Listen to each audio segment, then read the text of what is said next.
Ahoy fellows! Today I've started a new series of game design videos, and the first thing I wanted to talk about is the principle of isolation.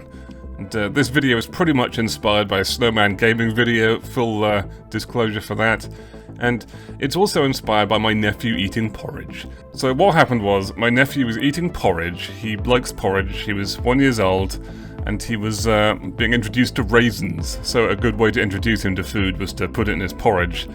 So his parents put some raisins in his porridge, and the many raisins kind of overwhelmed him to begin with. It was all a bit much at once.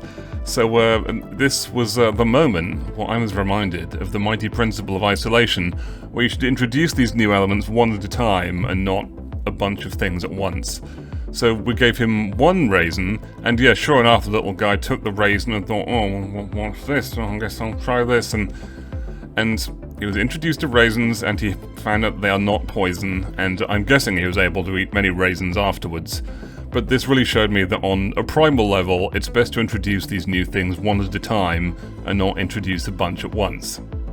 Now, obviously, the people playing your game are more sophisticated and knowledgeable than a one-year-old baby, but actually, a lot of the same principles apply, particularly because when you're playing a new video game, you are kind of a baby in that world. You don't really know the rules, you don't know the best way to thrive, and new elements being introduced do need to be introduced carefully one at a time, just like feeding a baby raisins in their porridge. One thing I've noticed is that people in a video game kind of behave like kids. I mean, they take the role of kids in a way. They're more likely to run around and jump about and try out their abilities and test their abilities because what they can and can't do isn't that clear yet.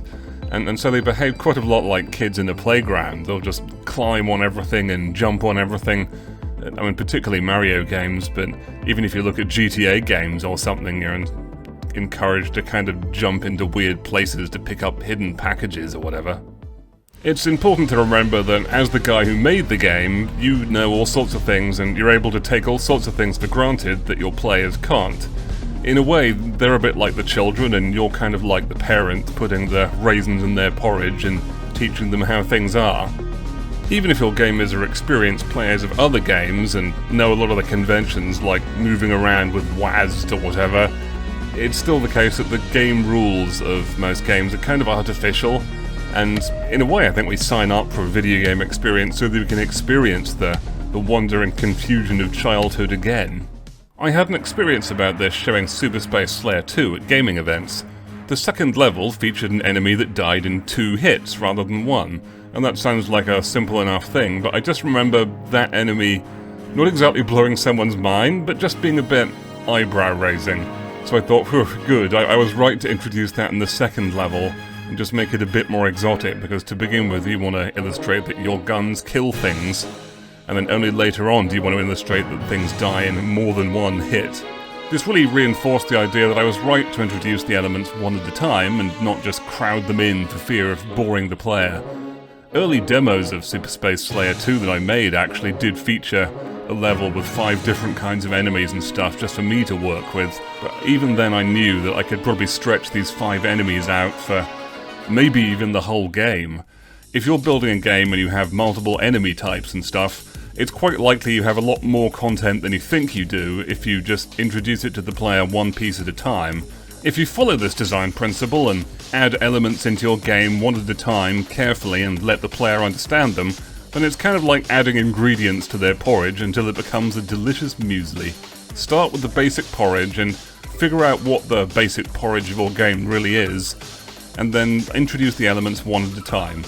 Doing this also forces you to understand your elements quite explicitly and figure out what lessons they're trying to teach. I also feel compelled to mention a video I saw about Super Mario 3D World that emphasized that game's learning-based approach as well. It talked about how they followed a structure based on 4-panel comic strips where they introduce a theme, teach you the theme, elaborate on it, and then give you a final test at the end. And that game was very much about introducing individual elements one at a time as well. So if you like this idea, that video is well worth checking out as well. My overall theory of fun is that learning is fun, and fun is learning. And that explains why introducing these elements one at a time is the best and most fun and easiest to learn way to do it. Now, that might seem implausible to begin with, because you think, well, I went to school, and school was boring, and schools are institutions of learning, aren't they?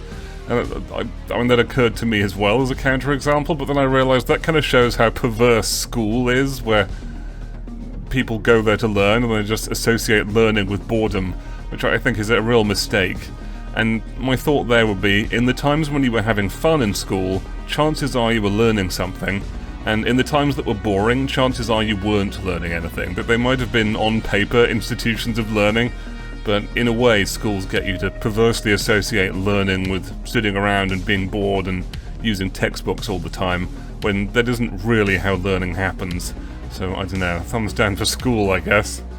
So there you have it. If you understand your game elements yourself, you know how to introduce them one at a time carefully to the player so they can digest them one after another, like a little tiny baby eating a raisin. Most indie game devs never finish their game. Why? No structure, no accountability, and no support. That's why I'm opening 5 private coaching spots to help devs get unstuck and finally finish their game. Message me game plan in my Discord and let's chat.